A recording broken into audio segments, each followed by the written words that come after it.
গায়ের জোরে কইলে কথা আমার নবীর প্রাণে লাগে ব্যথা। আজীবন তুই থাকবি না জগতে নিরঞ্জনে, দিব তোর দোজকের আগুনে, পুড়বে গিয়ে দোজকের আগুনে নিরঞ্জনে, দিব তোর দোজকের আগুনে।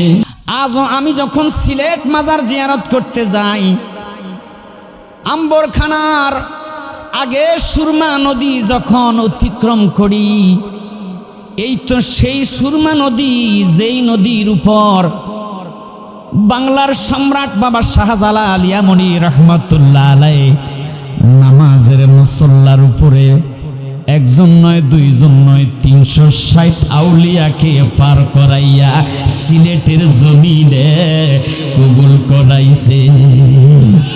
আরো জোরে কন্যা আল্লাহু আকবার। বন্ধুরে আমার, আউলিয়ারা হাসতে কুদরতে আজিলা, তিরুজুস্তা বাজে গারদা নাদিজিরা। আল্লাহর ওলিরা ছুড়ন্ত তীরকেও ফিরাইয়া দিতে পারে। রাজা গৌর গোবিন্দ সৈন্য লাগাইয়া রাখছে, দরবেশ কিছুতেই যেন সিলেটের জমিনে প্রবেশ না করতে পারে। যেই মাত্র বাবা শাহজালাল তার সফর সঙ্গী মুড়ার বনে যার মাজার শরীফ রয়েছে পূর্ব এবং পশ্চিমে, মারহাবাকন। তামাম পৃথিবীতে যত কবর রয়েছে, আল্লাহর অলিদের মাজার রয়েছে, আল্লাহর নবীদের রওজা রয়েছে, আমরা জানি পশ্চিম নয়, পূর্ব নয়, উত্তর এবং দক্ষিণে। কথা কন বাবা, ঠিক না বেঠি? কিন্তু শায়েস্তাগঞ্জ নতুন ব্রিজ থেকে হাতের ডাইন দিকে সামনে যাইয়া শ্রীপুর মুড়ার বন নাসিরউদ্দিন সিফাও সালার মাজারে যাইয়া দেখলাম আল্লাহর ওলি নাসিরউদ্দিন সিফাও সালার মাজারটা রয়েছে পূর্ব এবং পশ্চিমে। ওরে গায়ের জোরে কইলে কথা নবীর প্রাণে লাগে ব্যথা। যারা অলি আল্লাহর বিরুদ্ধে কথা বলে, আমার নবীর বিরুদ্ধে কথা বললো। কথা কন ঠিক নেই? আরে গায়ের জোরে কইলে কথা আমার নবীর প্রাণে লাগে ব্যথা। আজীবন তুই থাকবি না জগতে নিরঞ্জনে, দিব তোর দোজকের আগুনে, পুড়বে গিয়ে দোজকের আগুনে নিরঞ্জনে, দিব তোর দোজকের আগুনে। ওরে শিশুর পরে যৌবন এলো, কত লোকে ভয় পাইল, এরকম ফাতি নেতা আছে না নাই? কথা কন আছে না নাই? আমার নবী বলেছে, তিরমিজি শরীফের হাদিস, ওয়া উকরিমার রাজুলু মাখাফাতা শাররিহি, এমন কিছু ফাতি নেতা বের হবে যাদের ভয়ে মানুষ তাকে সম্মান করবে, তাকে ইজ্জত করবে, আসলে সে চলে যাওয়ার পর মানুষ তারা গালিও দিবে, অভিশাপও দিবে। কথা কন ঠিক না বেঠি? তা আছে না এরকম কিছু ফাতি নেতা? আমার কথা কি রাগ করতেছেন বাবা? শিশুর পরে যৌবন এলো, কত লোকে ভয় পাইল, কেউ না পারে তোমার সনে। ও তোর 40 বছর হইলে পার, ও তোর 40 বছর হইলে পার, তোর জং ধরিবে কলক বজায়। আরে জং ধরিবে পিছনে পিছনে নিরঞ্জনে, দিব তোর দোজকের আগুনে, পুড়বে গিয়ে দোজকের আগুনে নিরঞ্জনে, দিব তোর দোজকের আগুনে। জোরে সরকার না মারহাবা। এ বন্ধুরে আমার, আল্লাহর ওলিদের শান কত মহান। বাবা শাহজালাল আলিয়ামনি রহমাতুল্লাহ আলাইহির সফর সঙ্গী নাসিরউদ্দিন সিফাও সালাম, যার মাজার শরীফ রয়েছে মুড়ার বনের জমিনে শ্রীপুরের পাশে, সেটাও ছিল হিন্দু প্রদূষিত এলাকা। নাম কি? শ্রীপুর। নাম কি? শ্রীপুর মানে হিন্দুদের পাড়া। আমার বন্ধুরি গভীর মনোযোগ, আল্লাহর ওলি নাসিরউদ্দিন সিফাও সালাম তুমি দুনিয়ার জমিন থেকে পর্দা করার পূর্বে তার ভক্তদেরকে বলে গিয়েছে, আমি নাসিরউদ্দিনের ওফাতের পর তোমরা আমাকে গোসল দিয়া কাফনের কাপড় পরাইয়া জানাজার নামাজ কমপ্লিট করে আমার দাফনটা দিও পশ্চিম এবং পূর্বে, অর্থাৎ পশ্চিমে মাথা পূর্বে পাও। জোরে সোরে কন্যা মারহাবা। এ বন্ধুরে আমার গভীর মনোযোগ, বাবা নাসিরউদ্দিন সিপাহসালার ওনার ওফাতের পরে শরীয়তের আলেম ওলামারা বলে না, আদমে সফিউল্লাহ থেকে এই পর্যন্ত যত মানুষের মৃত্যু হয়েছে সবার দাফন হয়েছে উত্তরে মাথা দক্ষিণে পাও। কথা কোন ঠিক না বেঠিক? আমরাও নাসিরউদ্দিন সিপাহসালাকে এইভাবে দাফন করব। এবার আল্লাহর ওলি নাসিরউদ্দিন সিপাহসালা, যিনি বাবা শাহজালালের সফর সঙ্গী ছিল রে বন্ধু আমার, বাবারার বন্ধুরা আমার, যার জিন্দিগিতে কোনোদিন আসরের নামাজ কাজা হয় নাই, চিৎকার করে কন্যা আল্লাহু আকবার। বন্ধুরে আমার, নাসিরউদ্দিন সিপাহসালার দাফন করা হয়েছে উত্তরে মাথা দক্ষিণে পাও। জিয়ারত কমপ্লিট করে সবাই যখন 40 কদম চলে গেছে, বিকট একটা শব্দ হয়েছে নাসিরউদ্দিন সিপাহসালার মাজার থেকে। আল্লাহু আকবার। আরেকটু জোরে কন্যা আল্লাহু আকবার। সবাই দৌড়িয়ে এসে দেখল আল্লাহর ওলি নাসিরউদ্দিন সিপাহসালার মাজারটা উত্তর এবং দক্ষিণ দিক থেকে ঘুরে আল্লাহর ওলি নাসিরউদ্দিন সিপাহসালার মাজারটা ঘুরে গেছে পূর্ব এবং পশ্চিমে। ওরে কেউ বুঝিতে পারে না রে আল্লাহর ওলির খেলা, আরে ল্যাংটা বাবার খেলা, আরে শাহজালাল বাবার খেলা, ওরে শাহপরান বাবার খেলা। হাজর করিয়া জানতে গেলে তার গটে মরণ জ্বালা। ঠিক জোর করিয়া জানতে গেলে তার গটে মরণ জ্বালা। বুঝিতে পারে না রে আল্লাহর ওলির খেলা, হায় হায় ল্যাংটা বাবার খেলা, হায় হায় আল্লাহর ওলির খেলা। আল্লাহুম্মা সাল্লি মুহাব্বতে ওয়া আলা আলি রহমাতাল লিল আলামিন নামালায় রাখিয়া,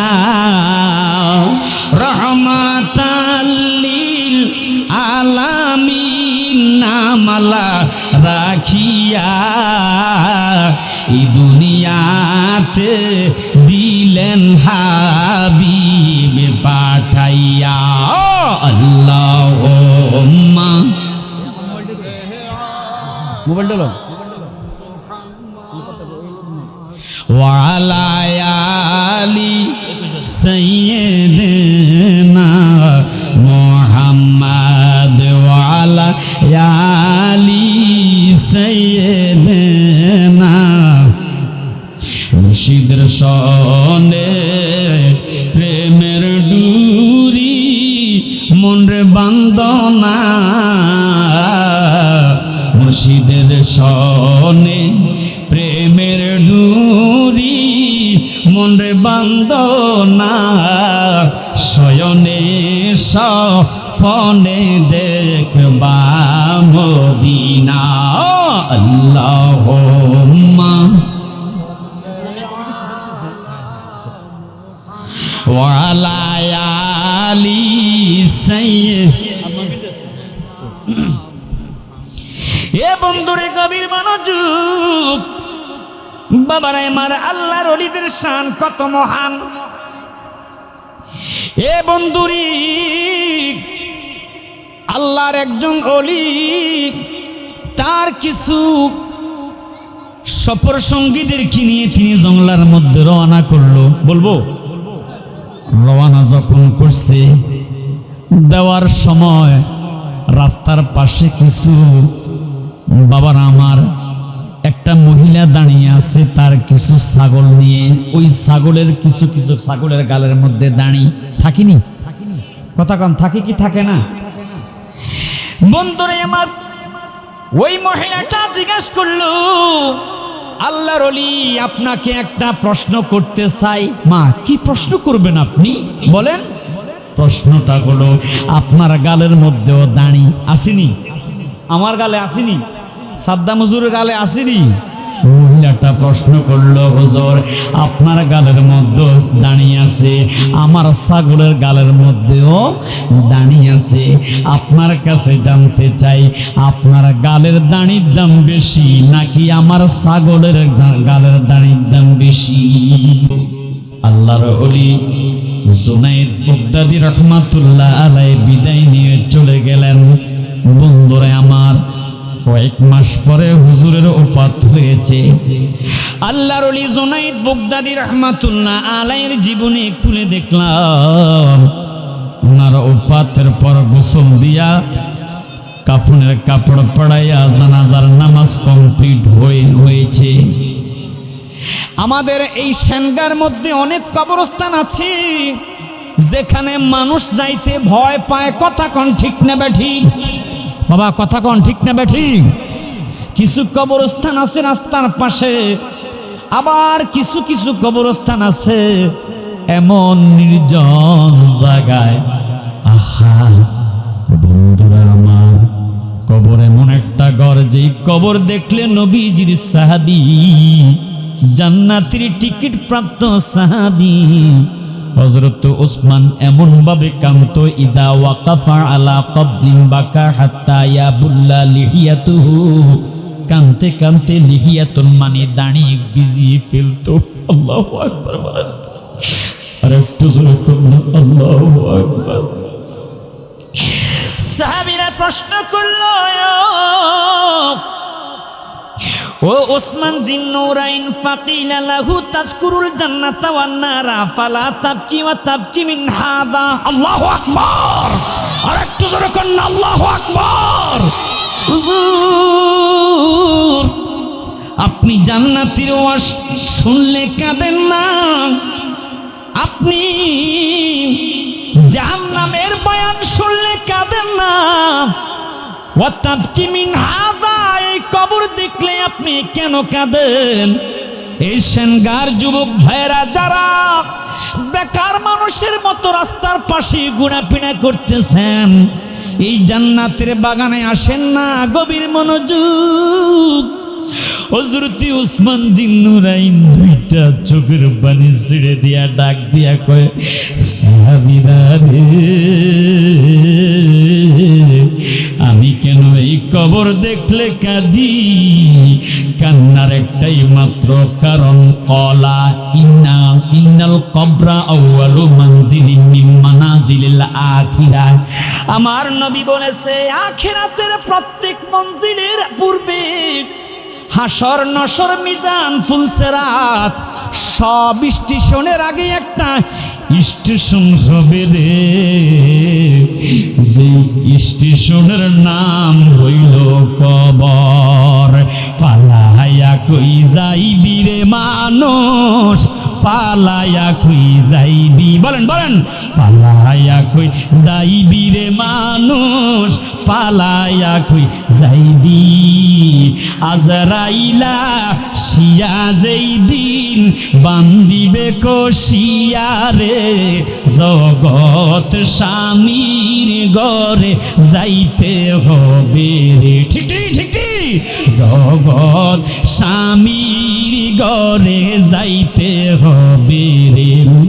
এক বিয়াতে আইস তুমি এই বব সংসারে, আরেক বিয়া হইছে মাগো সাদা কাপড়ে, আরেক বিয়া হইছে মাগো স্বামীর হাতে ধরে, আরেক বিয়া সামনে আছে, আরেক বিয়া সামনে আছে, সাদা কাপড় দিয়া রে, জগৎ জগৎ স্বামীর ঘরে যাইতে হবে রে, বলেন জগৎ স্বামীর ঘরে যাইতে হবে রে।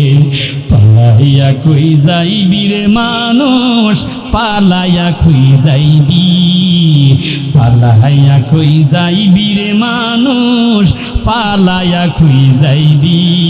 ওরে আজরাইলা শিয়া যেই দিন, আজরাইলা শিয়া যেই দিন বান্দিবে কষিয়া রে, জগৎ স্বামীর ঘরে যাইতে হবে রে মানুষ, জগৎ স্বামীর ঘরে যাইতে হবে রে। আহা আর কি বিয়া সামনে আছে সাদা কাফন দিয়া রে, জগৎ স্বামীর ঘরে যাইতে হবে রে মানুষ, জগৎ স্বামীর ঘরে যাইতে হবে রে। আল্লাহু আকবার বলেন।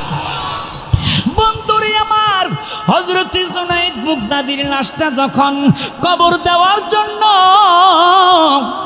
খাটিয়ায় করে নির্জন কবরস্থানে নিয়ে যাচ্ছে, ওই মহিলার বাড়ির পাশ দিয়া ডাক দিয়া কয়ে, কারারে তোমরা কার লাশ নিয়ে যাচ্ছ? কয় জুনাইদ বাগদাদী রাহমাতুল্লাহ আলাইহি আওলাদে রাসূল নবীর আওলাদ জুনাইদ বাগদাদীর লাশ নিয়ে যাচ্ছি। আল্লাহু আকবার বলেন না, আরেকটু জোরে কোন না আল্লাহু আকবার। না হুজুর আমাকে একটা ওয়াদা দিয়েছে, ওয়াদা খেলাফুন ফাহুয়া মুনাফিকুন, কথা কোন ঠিক নেই। ইন্নাল মুনাফিকিনা ফিদ দারকিল আসফালি মিনান নার, মুনাফিকদের স্থান হবে জাহান্নামের নিম্ন দেশে। আছে না নাই? এদেশে মুনাফিক আছে না নাই? আমার সাথে ওয়াদা বরখালাপ করতে পারে না, লাশটা তোমরা নামাও। এবার লাশটা নামাইছে, মহিলাটা ডাক দিয়া কয়, আল্লাহর ওলি জুনাইদ বাগদাদী গো, আপনি না আমাকে ওয়াদা দিয়েছেন, আমি প্রশ্ন করেছিলাম আমার ছাগলের গালের দাড়ির দাম বেশি নাকি আপনার দাড়ির দাম বেশি? আপনি আমার জবাব না দিয়ে চলে গেলেন। এবার আল্লাহর ওলি জুনাইদ বাগদাদী রাহমাতুল্লাহ আলাইহি ডাক দিয়া বলল, ও মা, এখন আমি আপনার প্রশ্নের জবাব দিতে পারি। মারহাবা কন্যা মারহাবা। কি জবাব? গভীর মনোযোগ। ও মা, আপনি আমাকে সেদিন প্রশ্ন করেছিলেন আমার দাড়ির দাম বেশি নাকি আপনার ছাগলের দাড়ির দাম বেশি। আপনার জবাব আমি দিতে পারি নাই, কারণ আমি যদি মুনাফিক হয়ে মারা যাই আমার গালের দাড়ির কোনো দাম নাই। আওয়াজ করে বলেন না। আমি যদি বেঈমান হয়ে মরি আমার দাড়ির কোনো দাম নাই। আবু জাহেলেরও দাড়ি ছিল, কথা কোন ঠিক না বেঠিক? এ বন্ধুরি, আবু জাহেলেরও দাড়ি ছিল। বাবারে আমার, আল্লাহর ওলি জুনাইদ বাগদাদী রাহমাতুল্লাহ আলাইহি ডাক দিয়া কয়, মাগো মা, আমি ঈমান নিয়ে দুনিয়ার জমিন থেকে চলে যাচ্ছি, আপনার ছাগলের দাড়ি চাইতে আমার দাড়ির দাম কোটি কোটি কোটি কোটি বেশি। আর জোরে কন্যা সুবহানাল্লাহ, চিৎকার করে কন্যা আল্লাহু আকবার। আমার বন্ধুরা, ইন্তজামিয়া কমিটি বলেছে আমাকে যেভাবে বলেছে আমি আলোচনা করতাম, অসুবিধা নাই। এখন যেহেতু সময় শেষ না, কই বক্তা আছে তো? ভালো আছেন ভাই? তো আলহামদুলিল্লাহ, আমাকে বললে আমি